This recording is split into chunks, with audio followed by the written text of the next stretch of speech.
दर्शक नमस्कार। ग्लोबल टेलिभिजनमा फेरि पनि यहाँलाई हार्दिक स्वागत छ। ग्लोबल टक लिएर यहाँको टेलिभिजन सेटमा हामी उपस्थित भएका छौँ। ग्लोबल टकमा हामी समसामयिक राजनैतिक विषयवस्तुहरूमा केन्द्रित रहेर छलफल गर्ने गर्छौँ र गर्दै आइरहेका छौँ। नेपाली कांग्रेसको चर्चा निकै चल्यो लामो समयदेखि। महाधिवेशन गर्ला कि नगर्ला भन्ने एक खाली चर्चा हुँदै हुँदै अब महाधिवेशन सम्पन्नको अन्तिम तयारीमा पनि पुगिसकेको छ र नयाँ कार्य समिति चयन गर्ने अन्तिम अवस्थामा पुगिसकेको छ नेपाली कांग्रेस र केन्द्रीय सदस्यहरू खुल्लातर्फको 35 जना 79 जना भिडेकोमा 35 जना केन्द्रीय सदस्यहरूको पनि विजयी भइसकेको अवस्था रहेको छ र यो 35 जना खुल्लातर्फको केन्द्रीय सदस्यमा चाहिँ अधिकांश युवा जमातले चाहिँ अब फड्को मारेको देखिएको छ। विशेष गरी विद्यार्थी संगठनबाट आएका नेताहरूले चाहिँ त्यहाँ आफ्नो हाबी जुन छ त्यसलाई चाहिँ बलियो रूपमा प्रस्तुत गरेको देखिएको छ। अब युवा जमातको एक खाले नेपाली कांग्रेसमा प्रवेश भएको छ र जुन पुस्तान्तरण र रूपान्तरणको कुरा आएको थियो अब बिस्तारै नेपाली कांग्रेसले त्यसलाई अवलम्बन गर्दै अघि बढ्ने हो कि जस्तो चाहिँ अब देखिएको छ। किनकि महामन्त्रीमा 2 जना सशक्त युवाहरू आएका छन् भने केन्द्रीय सदस्यमा पनि युवाहरूको जमातको चाहिँ प्रवेश भएको देखिएको छ। भलै सभापति पदमा चाहिँ पुरानै पुस्ता यानी कि शेरबहादुर देउबाजी फेरि पनि दोहोरिनु भएको छ। अबको नेपाली कांग्रेस कस्तो, अब नेपाली कांग्रेसले कसरी आफूलाई रूपान्तरण गर्दै अगाडि बढ्छ र विशेष भूमिका राज्यका लागि पनि विशेष भूमिका खेल्ने जुन महत्त्वपूर्ण दलको रूपमा पनि अरू विपक्षी दलहरूले पनि लिएको अवस्थामा नेपाली कांग्रेसले आफूलाई सशक्त रूपमा कसरी अगाडि बढाउँछ भन्ने सन्दर्भमा आज हामी कुरा गर्छौँ। हामीसँग कुराकानी गर्नको लागि स्टुडियोमा उपस्थित हुनुहुन्छ जसको 6वटा पुस्तक बजारमा आइसकेका छ। पूर्व अध्यक्ष नेवी शङ्का र नवनिर्वाचित केन्द्रीय सदस्य नेपाली कांग्रेसका युवा नेता नयन सिंह महर्ज्यू, यहाँलाई हार्दिक स्वागत छ। यहाँलाई सबैभन्दा पहिला हार्दिक बधाई। धन्यवाद। यहाँले केन्द्रीय सदस्यमा विजय प्राप्त गर्नुभएको छ। धन्यवाद। यहाँहरूको साथ सहयोग शुभेच्छाका लागि आभारी छु। औपचारिक अनौपचारिक बधाईहरू कति आउँदैछ? फोन खोल्ने बित्तिकै फोनमा लाइन पाए जति नै हिजोदेखि रेगुलर आइरहेछन्। स्वाभाविक रूपले लामो समय विद्यार्थी राजनीतिमा बिताउँदै गर्दाखेरि र पार्टीमा नयाँ एन्ट्री हुँदै गर्दाखेरि लाखौँ साथीहरूको माया स्नेह पाएका कारणले त्यो सबै साथीहरू सम्भव भएसम्म किप इन टचमा आइरहेछन्। कस्तो अनुभूति हुँदो रहेछ सर? अत्यन्तै अस्वाभाविक केही पनि छैन, स्वाभाविक। किनकि एउटा मनस्थिति बनाएर लागेको व्यक्ति भएको कारणले मलाई याद छ ठुलो जमातबाट 79 जनाबाट खुल्ला तर्फबाट यहाँले केन्द्रीय सदस्यमा निर्वाचित हुनुभएको छ। मैले खालि कस्तो कुरा गरेँ कि 46 सालको मलाई सानै थियो, जिल्ला सदरमुकामभन्दा टाढा हो मेरो घर। सदरमुकाम जाँदै गर्दाखेरि 7 गतेतिर करिब पुलिस र केही प्रजातन्त्र चाहने कांग्रेसका नेताहरूका बिचमा घम्साघम्सी भएको थियो। त्यति बेला एउटा लट्ठी खाएर के को लागि रहेछ भन्ने पनि खासै चेतना थिएन। त्यहाँबाट स्टार्टिङ भएको यात्रा हो। 47 साल कार्तिक 16 गते म मेरो स्कुलको अध्यक्ष थिएँ नेवीसँग। राजनीतिक चेतना 47 सालदेखि त्यहाँबाट त्यो दिन मलाई याद छ। अहिले पनि अहिलेका पार्टी सभापति शेरबहादुर देउबा, आदरणीय एनपी साउद, तारणी चटौत लगायतका नेताहरू, सुदूरपश्चिमका नेताहरू मेरो स्कुलमा पुगेका थिए कार्तिक 16 गते जस्तो लाग्छ मलाई। अनि त्यति बेला मैले स्कुलको नेविसनको अध्यक्षका नाताले पहिलो भाषण गर्ने मौका पाएको थिएँ। त्यो दिनदेखि आजका दिनसम्म 47 देखि 77 सम्म क्रस गर्दै गर्दै 30 वर्ष भयो जस्तो लाग्छ मलाई। यति लामो समयसम्म म्याराथन दौडमा स्पिडली आफूलाई कतै एकदम संयमताका साथ कहीँ कतै मिस्टेक भइहाल्छ कि भनेर त्यसबाट पनि सुध्रिने प्रयास गरेर नेपाल विद्यार्थी सङ्घको अध्यक्ष भएर वेटिङमा थिएँ। नेपाली कांग्रेसको केन्द्रीय समितिमा प्रवेश गर्छु र अझ नेपाली कांग्रेसको नेतृत्व टप नेतृत्वको लागि आफूलाई प्रस्तुत गर्छु, त्यहाँ आफ्नो भूमिका दिन्छु भन्ने लागेको थियो। त्यो स्टार्ट भएको छ। जर्नी म्याराथन रोकिएको छैन। राजनीतिक यात्रा त्यो भित्र के जनताका पक्षमा मलाई जुन कुराको लागि प्रजातन्त्र ल्याउनुका लागि लागिरहेका छौँ भन्नुहुन्थ्यो दाजुहरूले त्यति बेला, त्यो यात्रा अझै प्रजातन्त्र व्यवस्थामा परिवर्तन भएको छ। राजनीतिक केही परिवर्तन, जिम्मेवारी थपिएको छ। परिवर्तन आधारभूत कुरामा जति हामीले त्यति बेला हामीलाई हाम्रा दाइहरूले कमिटमेन्ट गरेका थिए 46 सालमा, आज पनि धेरै कुरा जस्ताको त्यस्तै छ। त्यसको परिवर्तन गर्नुपर्ने छ। पार्टीभित्र छ, पार्टी बाहिर जनताको जनजीविकामा परिवर्तन गर्नुपर्ने छ, देशका लागि छ। त्यसका लागि अब आफूलाई स्टार्ट गर्ने एउटा प्रस्थान बिन्दुमा एउटा पाइला फेरि अगाडि बढ्ने मौका पाएको छु। एकदम खुसी लागेको छ। अब नयन सिंह महर केन्द्रीय सदस्य, एउटा युवा सशक्त युवा जसले परिवर्तन चाहन्छ, जसले विकास निर्माणको पक्षमा यहाँले 77 जिल्लामा आम नागरिकले के सोच्छन् भनेर एक खाले इन्टरेक्सन कोभिडको बेलामा पनि गर्नुभयो होइन? अब के का लागि होइन, हामी कहाँ दुई तीनटा कुरा छ। राजनीति फगत पद प्राप्तिका लागि हो कि अथवा आय आर्जनका लागि हो कि भन्ने पनि एउटा जमात नभएको होइन। त्यो राणाकालदेखिको पञ्चायत हुँदै हामी प्रजातान्त्रिक व्यवस्थामा सबै दलीय सिस्टमभित्र पनि त्यो छ। अर्कोतर्फ राजनीति जनता केन्द्रित हुनुपर्छ, जुन चिजका लागि जनताभन्दा पर राखेर आफ्नो देशभन्दालाई अलग राखेर राजनीति हुन सक्दैन भन्ने सोचका साथ पनि हामी अगाडि बढेका थुप्रै साथीभाइहरू छौँ। त्यसकारण राजनीतिलाई देशको समृद्धिकै पक्षमा, जनताको उन्नयनकै पक्षमा लाउनुपर्छ र त्यसमै आफ्नो योगदान रहनुपर्छ भन्ने कुरा बिर्सियो भने राजनीतिले आफ्नो बाटोलाई ठिक ठाउँमा अगाडि बढाउन सक्दैन। त्यो अवस्था आज पनि छ हाम्रोमा। प्रजातन्त्र आइसके पछाडि 46 सालको प्रजातन्त्र, 62-63 को गणतान्त्रिक व्यवस्था पछाडि पनि जनताका अहिले पनि चरम असन्तुष्टि भनेको राजनीतिले जनताको अपेक्षासँग एकाकार हुन सकेन। जनताका अपेक्षा अलग छन्, राजनीति अलग छ, राजनीतिक दलका नेताहरू अलग छन्। अझ एक कदम अगाडि भन्ने हो भने देश निर्माणका लागि सरकारलाई पोलिसी दिने जो नीति निर्माण गर्ने विश्वविद्यालय छन्, विश्वविद्यालय झनै अलग छन्। कसैसँग कम्बिनेसन नभएका हुनाले, सम्बन्ध नभएका कारणले अहिले फरक फरक बाटोमा जो गएको छ, यसलाई ठिक ठाउँमा ल्याएर अधिकारका सवालमा हामी प्रजातन्त्रवादी हौँ, गणतान्त्रिक व्यवस्थामा छौँ, त्यो ठिक छ राजनीतिक अधिकारका लागि। तर राजनीतिक अधिकारसँगै मानिसका केही आधारभूत अधिकारहरू, फन्डामेन्टल जो राइट्स छ हामीले संविधानमा पनि ग्यारेन्टी गरेका छौँ। मान्छेको खानाको अधिकार होला, शिक्षाको अधिकार होला, स्वास्थ्यको अधिकार होला, संस्कृतिको अधिकार होला। त्यो अधिकार प्राप्तिको बाटोमा हाम्रो राजनीति लाग्यो कि लागेन भन्ने प्रश्न हाम्रा अगाडि आज तेर्सिएको छ। त्यसको उत्तर खोज्ने जो बाटो छ, जो राजमार्ग छ, म त्यतातिर लम्किन चाहन्छु। मेरो बाटो सायद त्यतै अगाडि बढ्छ। नेपाली कांग्रेस लामो इतिहास बोकेको प्रजातान्त्रिक दल, विभिन्न कालखण्डमा राजनीतिक परिवर्तनका लागि महत्त्वपूर्ण भूमिका खेलेको दल पनि आज पनि यहाँले भने जस्तो जनताका अपेक्षा एकातिर छन्, राजनीति अर्कोतिर मोडिएको छ। एकजना नयन सिंह महरको प्रयास सफल हुन्छ?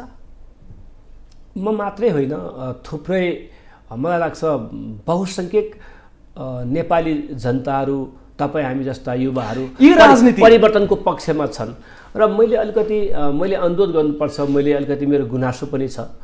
हामीले फेरि समस्या कस्तो छ कि अपेक्षा गर्दाखेरि यहाँले तपाईँको नेता कस्तो हुनुपर्छ भनेर जनतालाई सोध्नुभयो भने अत्यन्तै एकदम सादा, भरसकसम्म कुर्ता सुरुवाल लगाएको, चप्पल हालेर हिँड्ने, तराई छ भने साइकलमा हिँड्ने, पहाड छ भने हिँडेरै जाने अथवा घोडामा चढ्ने, भ्रष्टाचार गर्दै नगर्ने, मदिराजन्य चिजहरू खाँदै नखाने, पिउँदै नपिउने टाइपको हुनुपर्छ भनेर जनताले सिधा उत्तर दिन्छन्। तर हामीले चुनावमा फेरि त्यस्तै प्रकारको जनताले भने अनुसारकै मानिसलाई कुनै पार्टीले टिकट दिएर पठायो, चुनावमा पठायो भने त्यसको धरोडी जब्त हुने जो स्थिति छ नि, त्यसका बिचको जो भयावह जो खाल्टो छ, हो त्यो खाल्टोलाई पूर्ति गर्नु जरुरी छ। यसमा हाम्रो योगदान हुनु जरुरी छ। तपाईँ हाम्रो साझा योगदान हुनुपर्छ। जनताले जे अपेक्षा गर्छन् आफ्ना तर्फबाट योगदान पनि त्यस्तै हो। त्यसो त नेपाली कांग्रेसले पुँजीपतिहरूको पार्टी पनि भनेर आरोप लाग्ने गर्छ नि। जसले चुनावमा जित्न सक्ने सामर्थ्य राख्छ, जसले खर्च गर्न सक्छ, त्यसलाई नै टिकट दिने परिपाटी त देखिन्छ नेपाली कांग्रेसमा। नेपाली कांग्रेस पार्टी फेरि कम्युनिस्ट साथीहरूले भने जस्तै सर्वहाराको पार्टी मात्रै होइन, गरिबको मात्रै पार्टी होइन। कम्युनिजममा गरिबको पार्टी भन्ने, सर्वहाराको पार्टी भन्ने, यदि त्यो मेन थिमलाई हटाउनका लागि कुनै दिन गरिबीको अन्त्य भयो भने त कम्युनिस्टको राजनीति पनि त अन्त्य हुने भयो नि त। त्यसकारण हामी गरिबका पनि प्रतिनिधि हौँ, हामी धनाढ्यका पनि प्रतिनिधि हौँ।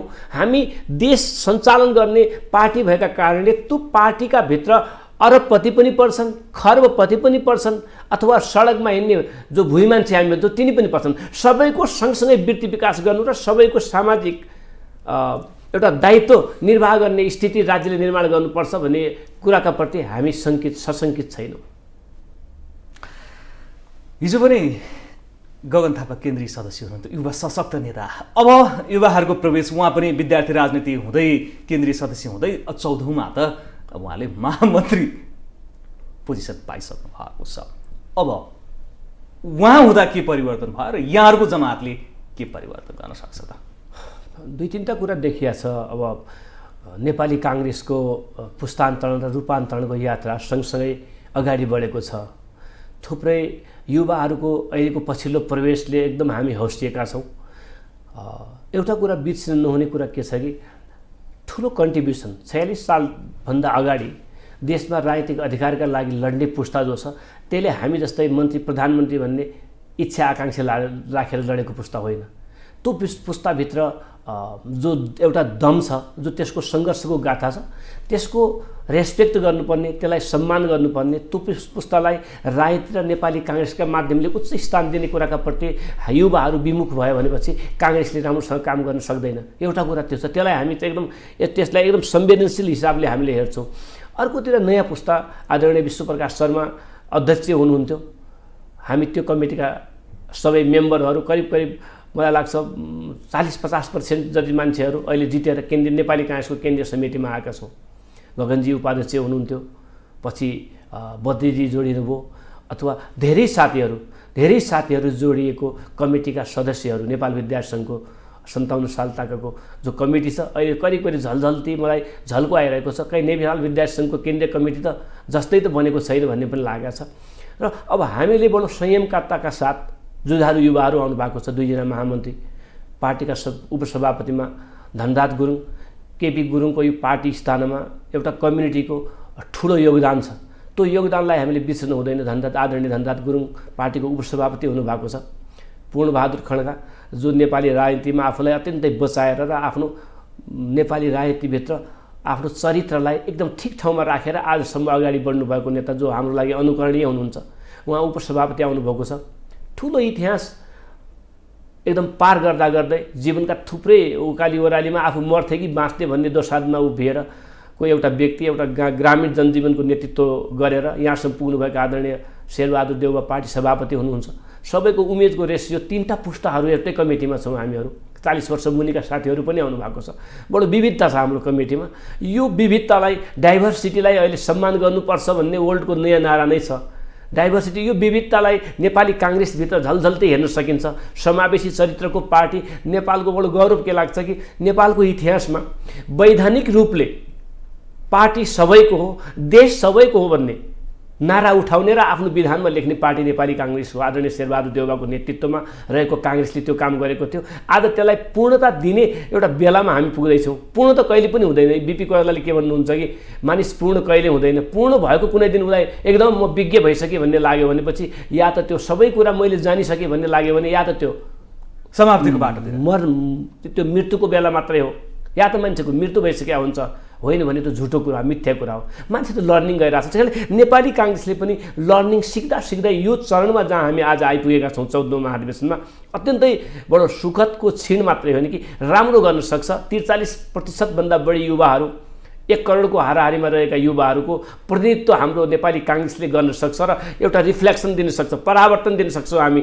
नेपाली काङ्ग्रेस युवाहरूको पार्टी हो। राजनीतिभित्र पनि युवाहरूको प्रवेशलाई हामीले खुला गरेका छौँ। आउनुहोस्, राजनीतिबाट देश निर्माण गर्नका लागि अगाडि बढ्नुपर्छ भन्ने एउटा सन्देश विश्वभरि हामीले दिएका छौँ। 80 लाख नेपाली दाजुभाइ दिदीबहिनीहरू, त्यसैमा पनि युवा उमेर समूहका विदेशमा हुनुहुन्छ। उहाँहरूको भावनालाई पनि हामीले प्रतिबिम्बित गर्छौँ।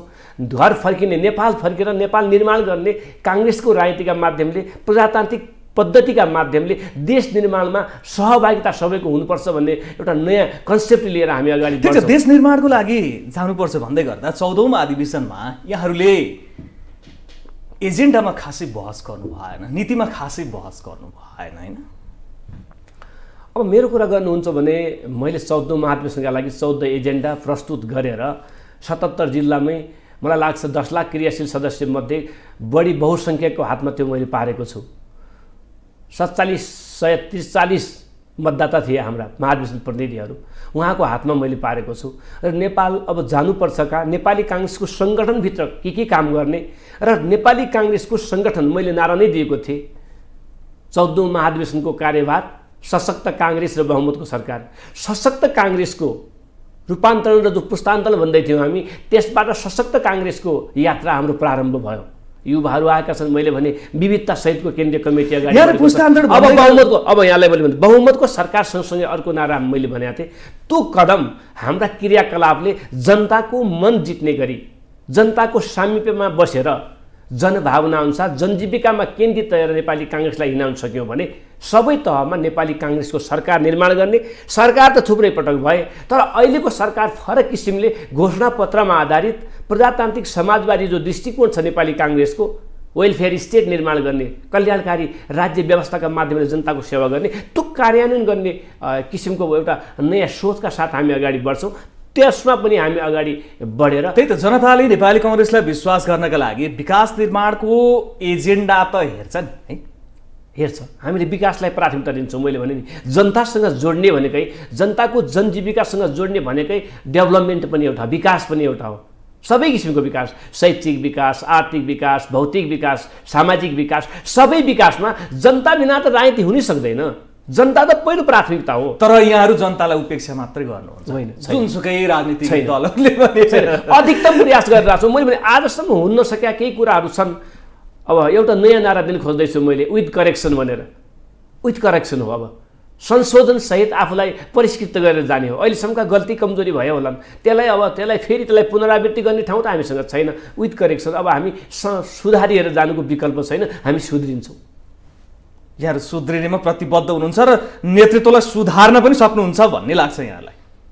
किनकि मलाई एउटा मैले किन सुधार्न सकिन्छ भने बिग्रियो नेतृत्व भनेर यहाँकै दलका शीर्ष नेताहरूले भन्नुहुन्थ्यो। मैले अनुरोध के गर्न चाहन्छु कि नेतृत्व यति ठुलो जोखिम लिएर आएको नेतृत्व छ। मैले भने 46 सालभन्दा अगाडि आदरणीय शेरबहादुर देउवा लुकेको सुरज बुढाको घरमा आगो लगाएर घर जलाउँदै गर्दाखेरि आलोकको मृत्यु भयो।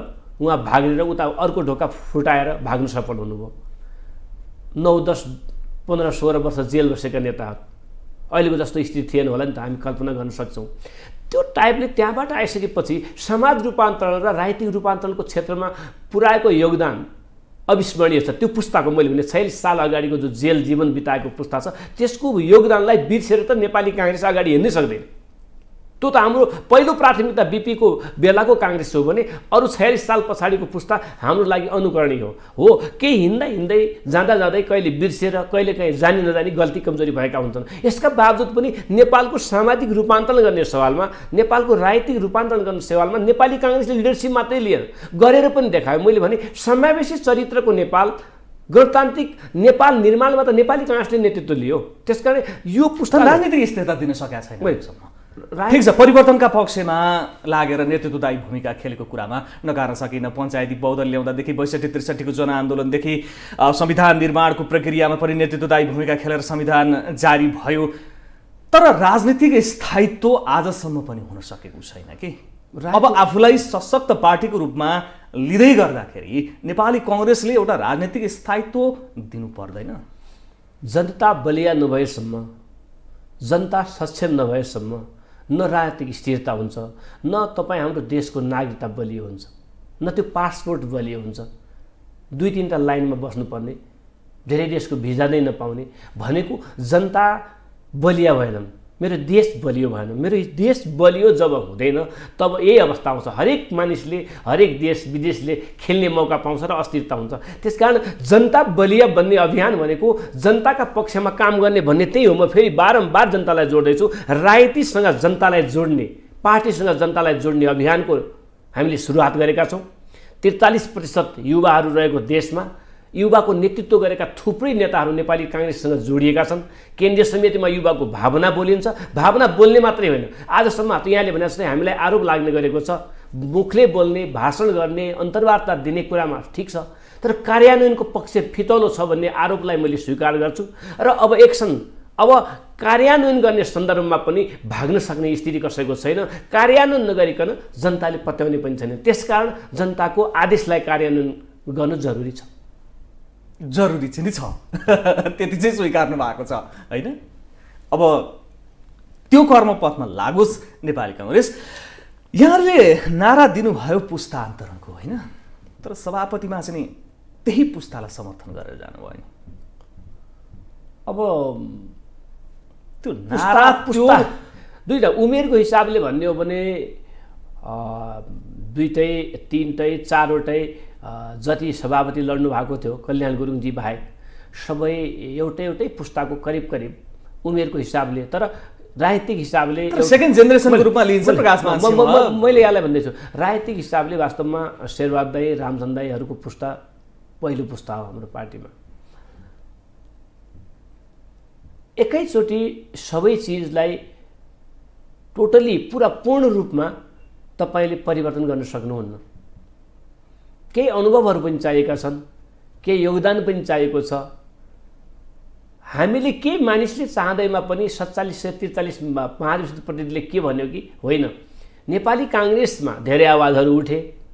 नेपाली काङ्ग्रेस कसैले युवाको मात्रै बनाउनु पर्छ भन्यो, कसैले पुस्ताको मात्रै बनाउनु पर्छ भन्यो, कसैले रूपान्तरण मात्रै गर्नुपर्छ भन्यो, कसैले पुस्तान्तरण पनि गर्नुपर्छ भन्यो।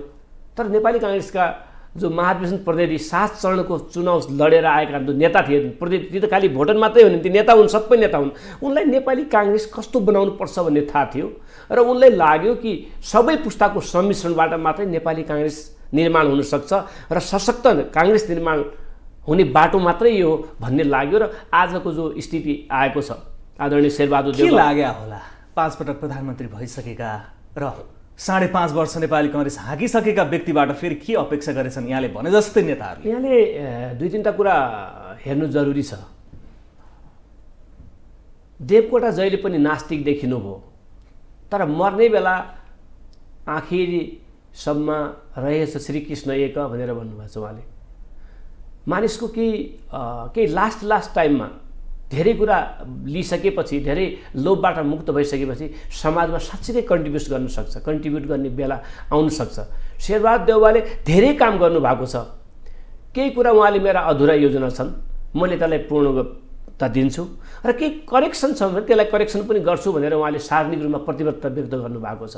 मलाई लाग्छ यो कार्यकाल नेपाली काङ्ग्रेसको इतिहासमा सबभन्दा अत्यन्तै बलशाली, सक्षम र एकदम स्वर्णकालीन हुन्छ। किनकि अब शेरबहादुर देउवाले यो देशलाई दिनु मात्रै छ, धेरै लिनुपर्ने। अब दोस्रोचोटि प्रधानमन्त्री को एउटा कुरा आउला, तर पार्टी सभापति हुनुहुन्न। अब उमेरमा पनि पाको हुँदै जानु भएको छ। अब यो देशमा उहाँले दिनुपर्ने मात्रै छ। त्यसकारण यो दिने बेलामा शेरबहादुर देउवाबाट देश लिएर काङ्ग्रेसले लिनुपर्छ भन्ने कुरा पनि हो। उहाँ चाहिन्छ भन्ने त तपाईको महाधिवेशनको जनादेशले, मैले फेरि पनि भने महाधिवेशनको जनादेशले के देख्यो होला क्या, अब के गर्नुहुन्छ शेरबहादुर देउवाले भन्ने देख्यो। त्यही भने नि त मैले केही रूपान्तरणका प्रक्रियामा नेपाली काङ्ग्रेसको आन्तरिक रूपान्तरण र आन्तरिक कुराहरु म यहाँलाई भन्दैछु। नेपाली काङ्ग्रेसको साङ्गठनिक कुरा एउटा कुरा भयो।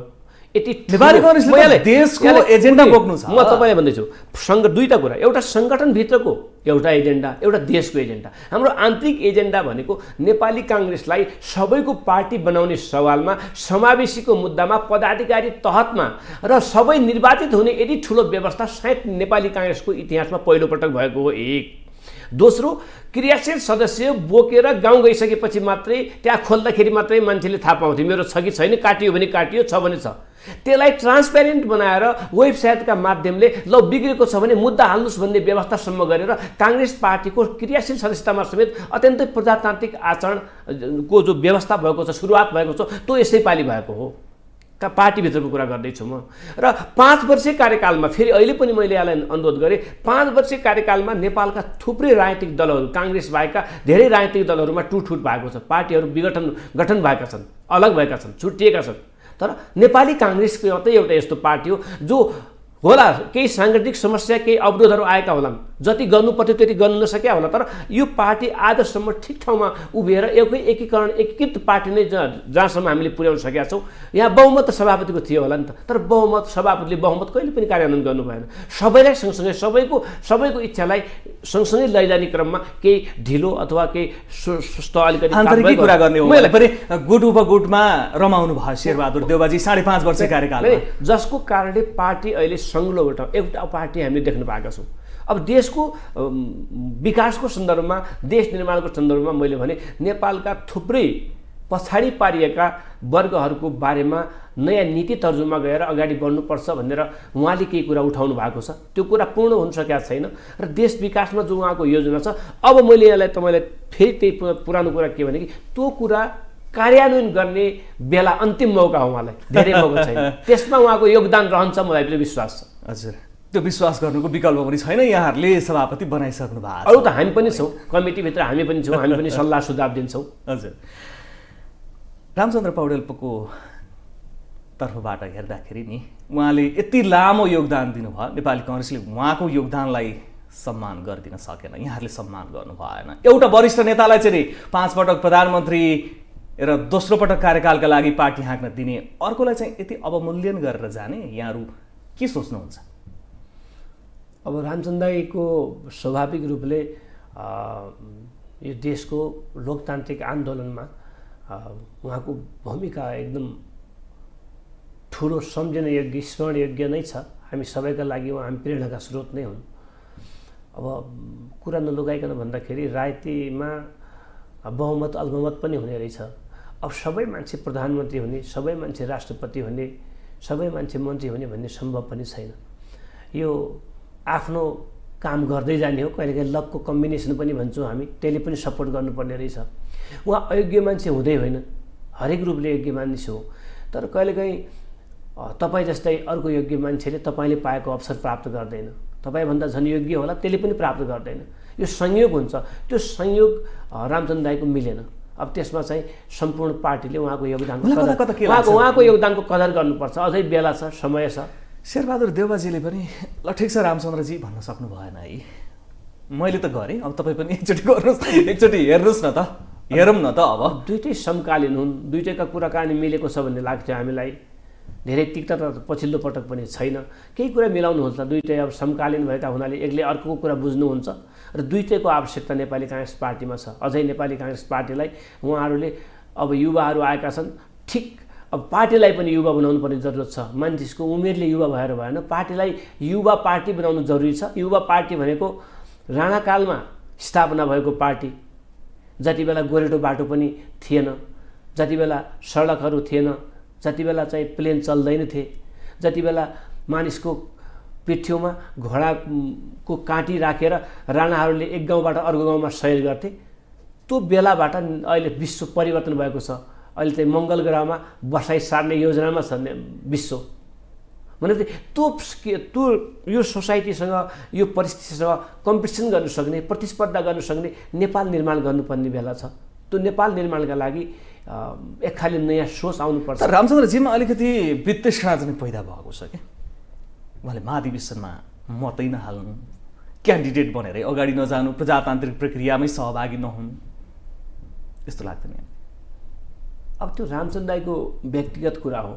मैले यति मात्रै के भन्न सक्छु कि नेपालको समग्र काङ्ग्रेसको सशक्तिकरणका लागि, भोलि आउने बहुमतको सरकार निर्माणका लागि र त्यो बहुमतको सरकारले नेपाली काङ्ग्रेसको घोषणापत्र अथवा उसको राजनीतिक, यहाँले मलाई अहिले रामचन्द्रजी चाहिन्छ, हाम्रो नेता हो, वरिष्ठ नेता हो, योगदानको कदर गर्नुपर्छ भन्दै गर्दाखेरि पोजिसनका लागि चाहिँ यहाँहरूको मनमा नजाने कि हो उहाँको योगदानको कदर गर्नुपर्छ भनेर सशक्त युवाहरू आए, फेरि पनि टेस्टेड मान्छेलाई फेरि पनि त्यही पोजिसनमा लगाएर राखिदिए।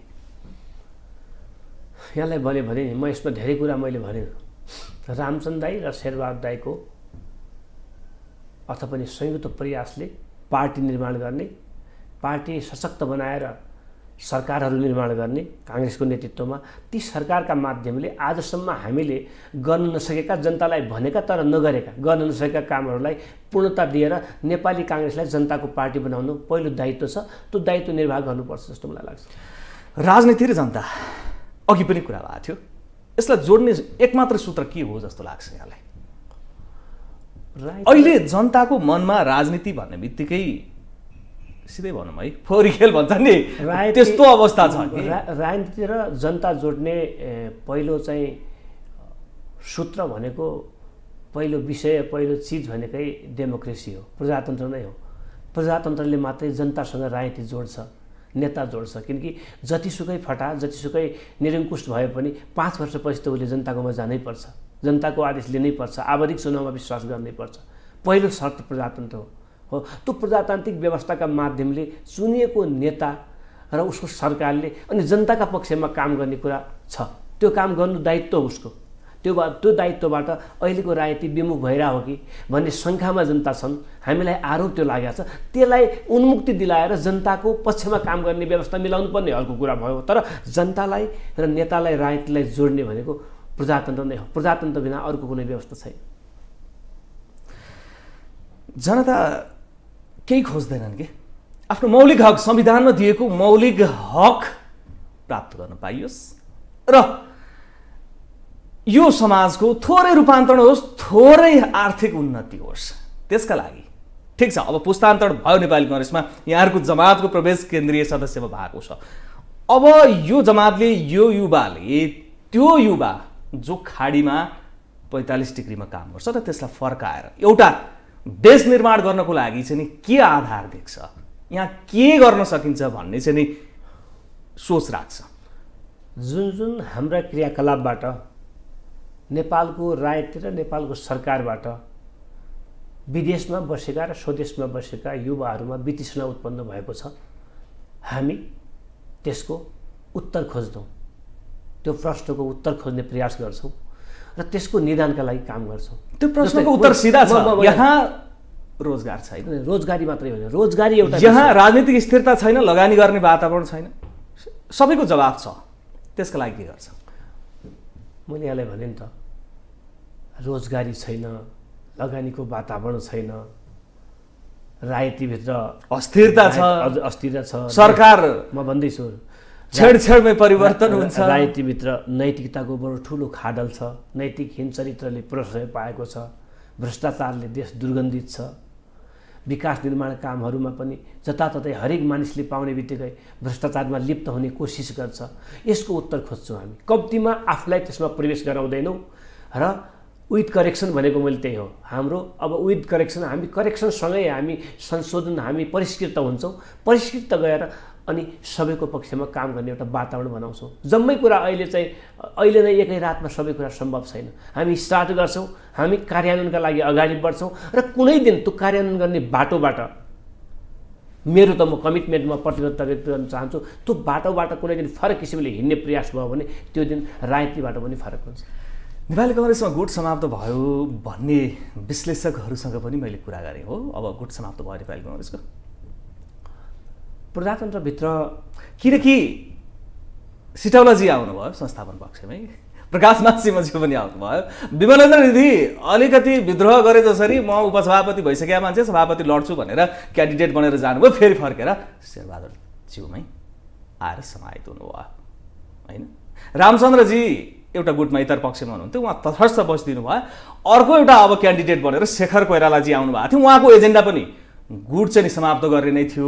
यो पटक 14औं महाधिवेशनमा पार्टी सभापति जिते भने म गुट उपगुटलाई समाप्त गर्छु भन्ने उहाँको एजेन्डा, र यतापट्टि पनि म रूपान्तरण हुन्छु र यो गुट उपगुटलाई चाहिँ हटाउँछु भन्ने शेरबहादुर देउबाजीको पनि एजेन्डा। भनेपछि अब दुवैको एजेन्डा जसले जिते पनि गुट उपगुट समाप्त गर्ने थियो भनेपछि त अब गुटमा लाग्नुहुन्न होला शेखर कोइराला, अब यता पनि सभापति पनि गुटमा लाग्ने होइन होला। अब गुटको अर्को नाम हामीले विचार समूह भनेका छौँ काङ्ग्रेसभित्र। प्रजातन्त्रमा चुनाव जरुरी छ, आवधिक चुनाव अनिवार्य छ। आवधिक चुनाव भन्ने बित्तिकै बहुमत र अल्पमत जित्नका लागि आफ्ना प्रयासहरू हुन्छन् नै, त्यसमा दुःख पनि मान्नु भएन। अब त्यो हुन्छन् भने त्यो विचारहरू निर्माण, विचार समूहहरू निर्माण हुने क्रम भत्किने र बन्ने क्रम जारी रहन्छ। यहाँहरू अहिले भर्खरै यसपालिको बाढी पहिरोले बगाएको खेत हेर्नुभयो भने त्यहाँ नदी मात्रै छ, बालुवा मात्रै छ, खेत अरू ठाउँमा छन्। यो कतै ठाउँमा खेत बन्ने, हामी धेरै अगाडि लाखौँ वर्ष अगाडि सगरमाथामा नदी थियो भन्छौँ। यो भत्किने र बन्ने क्रम जसरी प्रकृतिसँग जोडिएको छ, त्यस्तै पार्टीको आन्तरिक जीवनमा पनि भत्किने र बन्ने क्रम, नयाँ बन्ने, पुराना भत्किने, पुराना जोडिने, नयाँ भत्किने, यस्ता यो क्रम भइरहेको छ। यसमा धेरै चाहिँ यसको बारेमा धेरै चिन्ता गर्नुभन्दा पनि यसको जो प्रजातन्त्रभित्र निर्वाचनले दिएको जो परिणाम छ त्यसलाई स्वीकार्ने, एहसास गर्ने, चरित्र निर्माण गर्नु चाहिँ सबभन्दा ठुलो कुरा हो। त्यो चरित्र निर्माण हुन सकेका छैन। हामी खेल खेल्छौँ, क्रिकेट खेल्छौँ, भलिबल खेल्छौँ, फुटबल खेल्छौँ, त्यहाँ पनि म्याच हुन्छ, तर म्याचसँगै हार्ने र जित्ने भइसके पछाडि त्यसपछि सकियो। त्यसपछि नयाँ परिस्थिति जसरी हामी अङ्कमाल गरेर सबैसँग फ्रेन्डसिप गरेर अगाडि बढ्छौँ, राजनीतिभित्र त्यो हुन सकेका छैन। भन्ने बेला प्रजातन्त्रवादी भन्ने, आवधिक चुनावको पक्षपाती हुने, रिजल्ट नआउन्जेलसम्म सबैले स्वीकार्नुपर्छ भन्ने, रिजल्ट आइसकेपछि परिणामपछि हार्ने र जित्नेका बिचका जो ठुलो द्वन्द्व हुन्छ त्यो द्वन्द्व सृजना गर्ने जो मनस्थिति छ नि मानिसको त्यो चरित्र हामीले त्याग्न सक्यौँ भनेपछि गुटले र यो विचार समूहले केही ठुलो प्रभाव त्याग्न सक्दैन नि नेपाली काङ्ग्रेसले गर्नु। अब त्यो त्याग्नुपर्छ, त्यसमै जाने हो, त्यो नगइकन हुँदैन। विचार समूह त बन्छन्, ठिक छ, महाधिवेशनका लागि विचार समूह, एजेन्डाका लागि विचार समूह बन्नु स्वाभाविक प्रक्रिया हो। तर त्यो अब 4 वर्ष यहाँको महाधिवेशनको त्यो 4 वर्षसम्मै टिकिराख्नु त सही भएन। विचार समूहको अन्तको लागि मैले यहाँलाई भने एउटा प्रयास हाम्रो मैले नेपाली काङ्ग्रेस केन्द्रीय समितिको उसमा प्रस्ताव राखेका थिएँ, फेरि पनि राख्छु।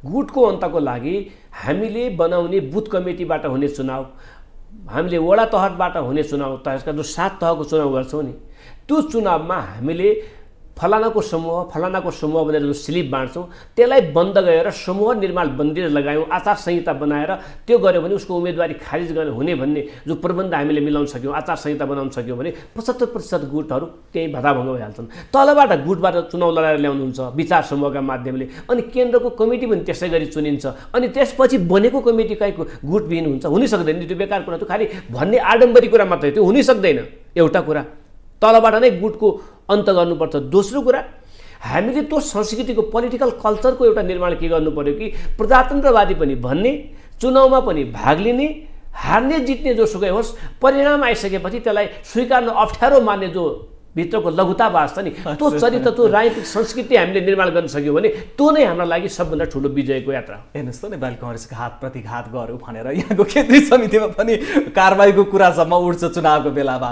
अब यहाँ त भर्खरै महाधिवेशन सकाउनु भएको छ, चुनाव एकदम रिसेन्टली चुनाव हुनेवाला छ तिनै तहको, यसको ठ्याक्कै प्रतिशोध सान्छन् कि यहाँका नेताहरूले, त्यही भएर मैले सोध्न खोजेँ मात्रै हो। त्यही कुरा हो। हामी चाहिँ मैले मेरो यसपालिको 14 महाधिवेशनको 14 एजेन्डामा मैले त्यो कुरा पनि उठाएको छु। क्रियाशील सदस्यको वितरण मापदण्डको आधारमा भनेको छु मैले। क्रियाशील सदस्य आफ्ना घरका मान्छे, आफूलाई मन लागेका मान्छे, जित्नका लागि 2 महिनापछि ऊ माओवादी भए पनि हुन्छ, तर भोट लिनका लागि क्रियाशील मेरो मान्छे बनाउनुपर्छ भन्ने कुराले होइन कि त्योभन्दा अगाडि नै केही प्रशिक्षण, केही उसलाई विकास, राजनीति, उसको देश विदेश राष्ट्रियता, उसको आफ्नै नैतिक पोलिटिकल कल्चरका बारेमा, प्रजातन्त्रका बारेमा प्रशिक्षण नगराइकन काङ्ग्रेस पार्टीको क्रियाशील सदस्यता अब चाहिँ दिइन्न। यहाँलाई मैले आज कमिटमेन्ट गर्छु, यो मेरो केन्द्रीय समितिको पहिलो मुद्दा हुन्छ। अबको आउने नीति महाधिवेशन हामी गर्छौँ, 5-7 महिनाभित्रै गरौँला, किनकि हामी साङ्गठनिकतिर मात्रै गयौँ, यसपालि हाम्रो समयको प्रेसर थियो कि एजेन्डागत कुरामा नेपाली काङ्ग्रेस प्रवेश नगरिकन, क्रियाशील सदस्यताको वितरण, उनीहरूको मापदण्ड एउटा तय नगरिकन, उनलाई प्रशिक्षित नगरी नेपाली काङ्ग्रेसको क्रियाशील सदस्यता वितरण गरेर पनि अब नयाँ मापदण्डमा क्रियाशील सदस्यताको वितरण सुरु गर्नुहुन्छ यहाँहरू। यस, त्यसले चाहिँ नि केही सकारात्मक सन्देश दिन सक्छ हैन? त ट्रेन्ड कार्यकर्ता जन्मिन्छ, नैतिक आचरण सहितको कार्यकर्ता नेता जन्मिन्छ, त्यहाँबाट त्यो प्रोडक्सन हुन्छ। नभएपछि प्रोडक्सन हुने ठाउँमा तपाईँले हरेक चिज त्यसैमा हालिदिनु भयो भने विकार पनि उत्पादन हुन्छ कि। हजुर, अब भनेपछि नेपाली काङ्ग्रेस रूपान्तरणको बाटोमा गयो अब होइन? हामीलाई अरू समयले पनि साथ दिँदैन, त्यसपछि हामीलाई त्यो दोस्रो विकल्प पनि हामीले सोच्नु मिल्दैन। हामी अगाडि बढ्यौँ, अगाडि बढ्नै पर्छ, अगाडि बढ्नुपर्छ विथ करेक्सन माइसेल्फ, मेरा तर्फबाट विथ करेक्सन माइसेल्फ। अरूलाई अब आउनु ठड्याएर हुँदैन कि मेरो ड्युटी मैले गरेको भन्ने उदाहरण दिनुपर्छ। आजसम्म राजनीतिभित्र भाषण आएका छन्, तर त्यो उदाहरण कसैको पनि ठ्याक्कै तपाईँले सार्वजनिक सुनवाई गर्दाखेरि यदि राजनीतिक पार्टीभित्र पनि सार्वजनिक सुनवाई गर्नुभयो, ल तपाईँ पार्टीको सभाभित्र बन्ने, तपाईँले के गर्नुभयो भन्दाखेरि सार्वजनिक पब्लिक सुनवाई हामीले गऱ्यौँ भनेपछि उत्तर दिने चिज, त्यो विषय आफूसँग हुनुपर्छ, त्यो इभिडेन्स, त्यो प्रमाण आफूसँग हुनुपर्छ। अब यसो सरसर्ती हेर्दाखेरि नि 15औं महाधिवेशनको परिस्थिति हेर्दाखेरि त अब ठ्याक्कै यो जेनेरेसनमा आउँछ कि क्या हो है? अब उमेरले, अनुभवले र अझ परिस्थितिले अब हाम्रो पुस्ता नेतृत्व तहमा आइसक्यो नि। नेपाली काङ्ग्रेसको कुनै पनि केन्द्रीय सदस्य पनि नेता हो नि। एउटा जुन पुस्ता छ नि, जो इतरपक्षी भनेर 6-7 जना क्यान्डिडेटहरू थियो, त्यो पुस्ताले चाहिँ अब नेपाली काङ्ग्रेसलाई हाँक्ने अवसर प्राप्त नगर्ला जस्तो देखियो होइन? अब उपसभापतिसम्म धनराज गुरुङजी आइसक्नु भएको छ। मलाई त्यहाँले भने जस्तै मलाई पनि त्यस्तो लाग्छ। अब चाहिँ किनकि राजनीति भनेको सम्मानका लागि पनि हो, अलिकति हायरार्कीको पनि हामी, मर्यादाको पनि हामी कल्पना गर्छौँ। फर्स्टबाट थर्ड जेनेरेसनमा जाने भयो राजनीतिभित्र। कहिलेकाहीँ कस्तो भइदिँदो रहेछ कि धेरै कुराहरू यो बडुवामा पनि प्रहरीको आइजीमा पनि सिधै डिआइजीबाट आइजीमा गएको एआइजी बन्दैन भने यो परिस्थितिले हुँदो रहेछ क्या। त्यस्तो परिस्थिति निर्माण त भइसक्यो त होइन, तर त्यसका लागि पनि तयार त रहनुपर्छ नि त। यहाँको कुरा गरौँ है। 13औं महाधिवेशनमा 14औं र्याङ्किङमा विश्वप्रकाश शर्माले केन्द्रीय सदस्य जित्नुभयो। अहिले यहाँ 14औं महाधिवेशनमा 15औं र्याङ्किङमा के अब यहाँ महामन्त्रीको दावेदारीको होडमा हो? होइन, मैले यहाँलाई भने अगाडि नै भने मेरो अघिल्लो पुस्तकप्रति हामी सम्मान र उहाँहरूको योगदानका लागि त हामी चाहिँ धेरै ठुलो चाहिँ हामी चाहिँ अनुग्रही नै छौँ, त्यसमा केही कुरो भएन। दाइहरू बन्ने सवालमा हामीहरू त्याग गर्ने, हामीहरू छोड्ने सबै कुरा हामी गर्न सक्छौँ, त्यसमा केही समस्या छैन। तर समयले कस्तो भयो कि हाम्रो पुस्ता महामन्त्रीमा त ठ्याक्कै हाम्रो पुस्ता नै आए। एक चरण अगाडिको पुस्ता चाहिँ उपसभापतिमा भइदिँदाखेरि अब मोरल प्रेसर, पोलिटिक्स भने त मोरालिटीको पनि सम्बन्ध छ नि त। त्यसैले त्यो प्रेसरमा अब सबै दाइहरू, हामीभन्दा अगाडिका दाइहरू जम्मै सभापतिका मात्रै क्यान्डिडेट जस्तो देखिँदैछन्। सभापति कम्पिट गर्नु पऱ्यो नि त, किनकि अब चाहिँ जुनियरको माथतमा त्यही लेभलमा गएका दाइहरू अब जुनियरको लेभलमा त गाह्रो हुन्छ नि त। अब त्यस कारणले हाम्रो पुस्ता त आइसक्यो नि। म हुने कुरा भन्ने कुरा गौण भयो, म व्यक्ति हुने कुरा भन्ने गौण, तर हाम्रो पुस्ता आइसक्यो। यहाँले भने जस्तै अब विश्व दाइ 14औं महाधिवेशनमा 13औं महाधिवेशनमा 14औं स्थानमा आउनुभएको थियो। 14औंका लागि महामन्त्री बन्नुभयो। गगनजी महामन्त्री लड्नु भएको थियो, उहाँ महामन्त्री बन्नुभयो। भन्दाखेरि अब पुस्ता त हाम्रो आइसक्यो। म हुने नहुने कुरा गौण विषय हो, तर हाम्रो दावेदारी अब दिइसक्यो। हाम्रो पुस्ता आइसक्यो। दावेदारी होइन, कार्यान्वयनतर्फ गइसक्यो, कार्यान्वयन भइसक्यो। 15औंको लागि कुरा गरेँ मैले। बाटो मैले भने बाटोमा त हामी गइसक्यौँ। बाटोमा परिस्थितिले हामीलाई त्यो बाटोमा अगाडि बढाइसक्यो। ठिक छ, अब नेपाली काङ्ग्रेसको सशक्त युवाहरूको प्रवेशले एक खाले युवा जमातको वितृष्णालाई चाहिँ फुलफिल गर्नको लागि र आम नागरिकसँग राजनीतिलाई जोड्नका लागि यहाँले भने जस्तै एउटा प्रक्रियाको सुरुवात होस्, हाम्रो पनि त्यही चाहना रहेको छ। अब केन्द्रीय सदस्यमा यहाँ निर्वाचित भइसकेपछि अब यहाँको दायित्व आफ्नो पार्टीका लागि मात्र नभएर समग्र राज्यको विभिन्न राजनीतिक दलहरूको वस्तुस्थिति र परिस्थितिलाई पनि मूल्याङ्कन गरेर त्यसको निर्णय गर्ने अधिकारमा यहाँ पुग्नुभएको छ। अहिले बडो सकस छ संसद चलाउन र एमसिसीको मुद्दालाई लिएर। यो दुईटा मुद्दामा थोरै यहाँसँग मैले कुरा गर्न चाहन्छु। अहिले हिजो सर्वदलीय बैठक बोलाउनु भयो प्रधानमन्त्रीले, एमाले बहिष्कार गर्यो। अब कसरी अगाडि बढ्छ?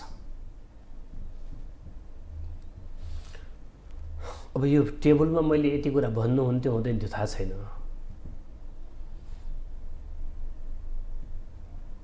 यो नेपालको पछिल्लो पटक काङ्ग्रेसका हाम्रा केही गराई, हाम्रा एक्टिभिटी त होला नै, मेन यसको बाधकको विषय भनेको यहाँको वामपन्थी मुभमेन्ट नै हो।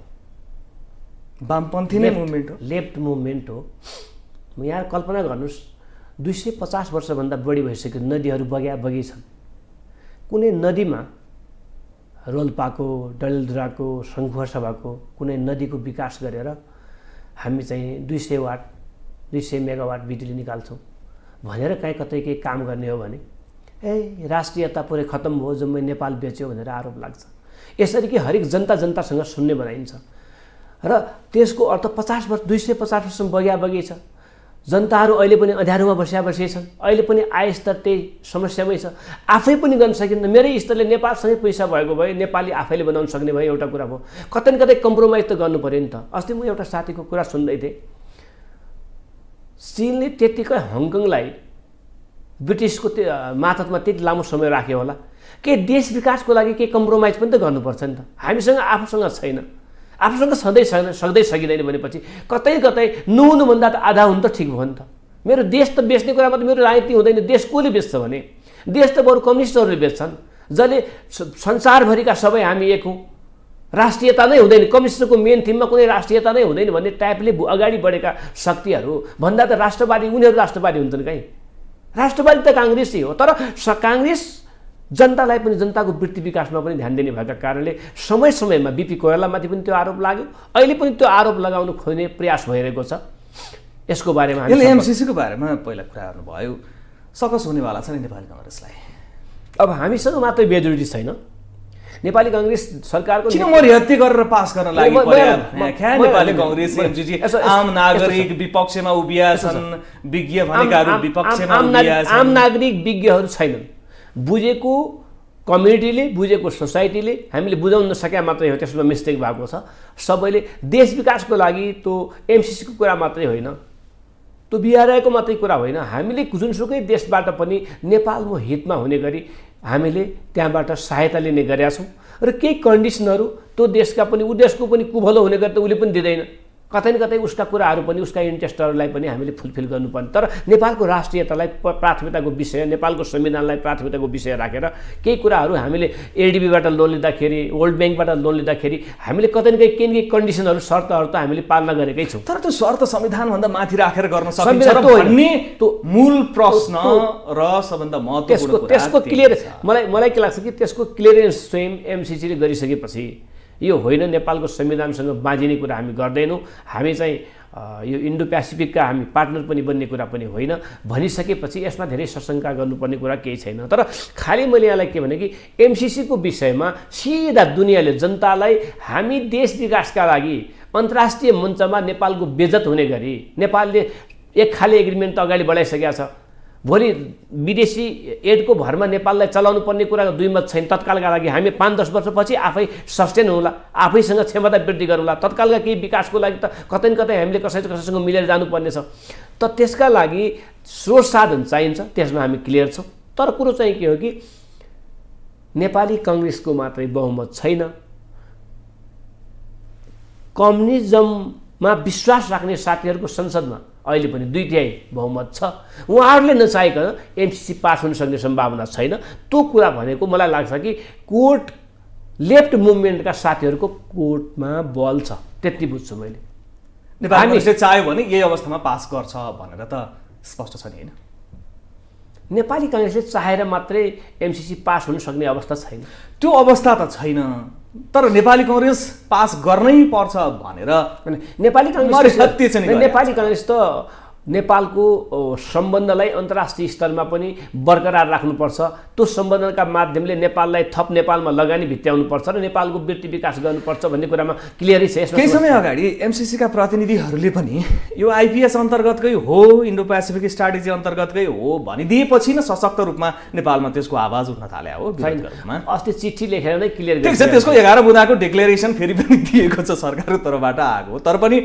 त्यसमा चित्त बुझाएका छैनन् कि त्यो डिक्लेरेसनले चाहिँ मैले यति मात्रै भने देशलाई सधैँभरि अँध्यारोमा राख्ने जनताको आय स्तर बढ्ने नदिने भन्ने बेला सर्वहाराका प्रतिनिधि हो भन्ने जो चरित्र छ नि एक खाले लेफ्टिस्ट जो क्यारेक्टर छ नि त्यो क्यारेक्टर नेपाल निर्माणको बाधक चाहिँ हो बाधक हो अब पनि रहन्छ र त्यससँग हैन वामपन्थी बाधक नेपाल निर्माणको भन्न खोज्नु भयो हैन त्यो मुभमेन्ट जो आफुलाई एकदमै चाहिँ कम्बल ओढेर घिउ खाने भन्छौं नि हामी कम्बल ओढेर त खाने तर बाहिर देखाउन नसक्ने टाइपको जो चरित्र छ त्यो नेपालको विकासको बाधक हो ठीक छ हामी अन्तिममा पनि छौं संसदको गतिरोधलाई अन्त्य गर्नका लागि चाहिँ के भूमिका हुन सक्छ त सर्वदलीय बैठकै आउँदैन नेकपा एमाले कुरै गर्न चाहदैन मैले कारबाही गरेका मेरा 14 जना सांसदहरुसँग म किन बस्ने हाई स्कुलको विद्यार्थी हुँदाखेरि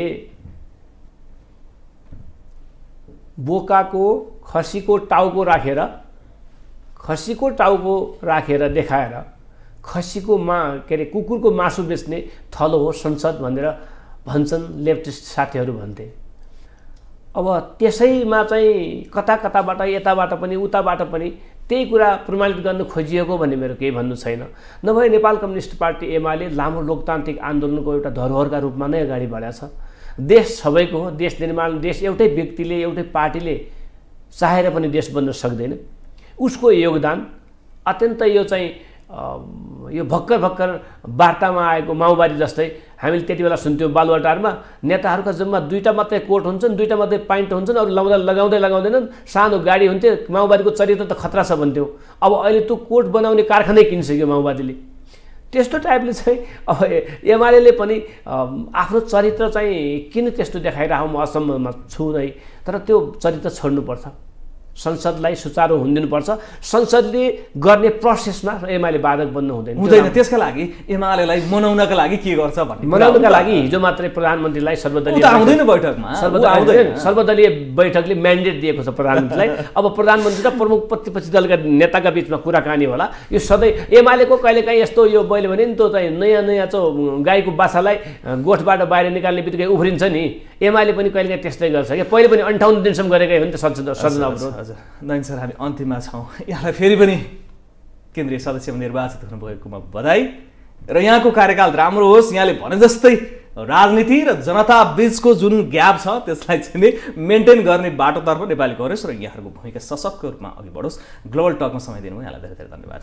एकदम धन्यवाद यहाँलाई र ग्लोबल टेलिभिजनलाई। मैले भने जस्तै केही एजेन्डागत कुरामा स्वास्थ्य शिक्षालाई राज्यले अनरसिप लिने, स्वामित्व लिने कुरादेखि लिएर थुप्रै कुराहरू जनतासँग जोड्ने कुरा केही एजेन्डा उठाएका छौँ।